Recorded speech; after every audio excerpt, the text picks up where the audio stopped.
चुनौतियों से भरे अपने 4 साल के कार्यकाल में चेयरमैन अंजू अग्रवाल जनता जनार्दन की कसौटी पर पूरी तरह खरी उतरी। पति अशोक अग्रवाल और बेटे अभिषेक अग्रवाल सहित पूरे परिवार ने शहर की जनता के प्रति रखा सेवा भाव, जनता को आदर सम्मान और सत्कार के साथ दिया पूरा विकास कार्य करने का मौका। जनपद मुजफ्फरनगर में यदि नजर डालें तो बहुत लंबे समय के बाद विकास कार्य देखने को मिले हैं और विकास रूपी रथ बहुत तेजी के साथ दौड़ता हुआ शहर में नजर आया है। हालांकि बहुत से उतार चढ़ाव और उथल पुथल का दौर भी चलता रहा, लेकिन उन सभी से पार होते हुए जनता की जो विश्वास दिलाया और उस पर आज वह अड़िग नजर आती है। इस बीच कोरोना काल का भी वह भयंकर दौर भी रहा, जिसमें आम जनमानस भयभीत रहा। बहुत सी असुविधाएं से वंचित होते हुए भी विवश होकर जनमानस की खुशी की बात की और समय समय पर जनता के बीच खड़ी नजर आई।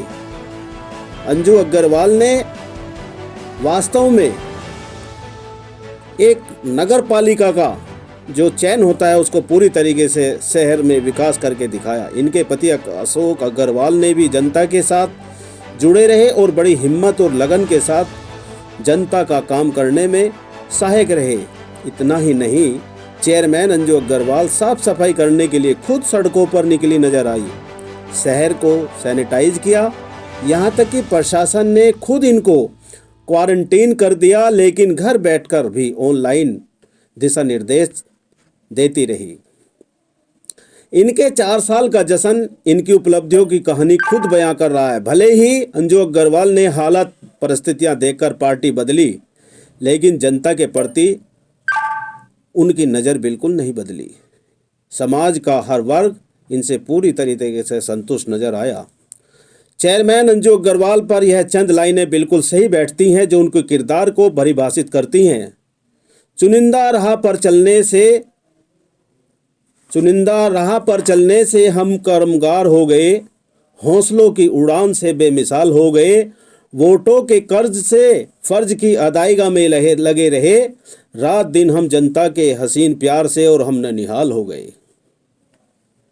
जीवन को दृढ़ संकल्पित होकर के जनता को समर्पित कर दिया था और जनता के सुख दुख को अपना सुख दुख माना और उनकी एक एक वोट को कर्ज के रूप में माना और कर्ज की अदायगी से फर्ज तक चलते हुए लंबा सफर तय किया है। अध्यक्ष पद कोई आसान पद नहीं है। मेरे अनुभव के हिसाब से ये उन लोगों के लिए आसान होगा जो गैर जिम्मेदारी ढंग से या शान और शौकत के लिए इस पद पर निर्वाचित होते हैं।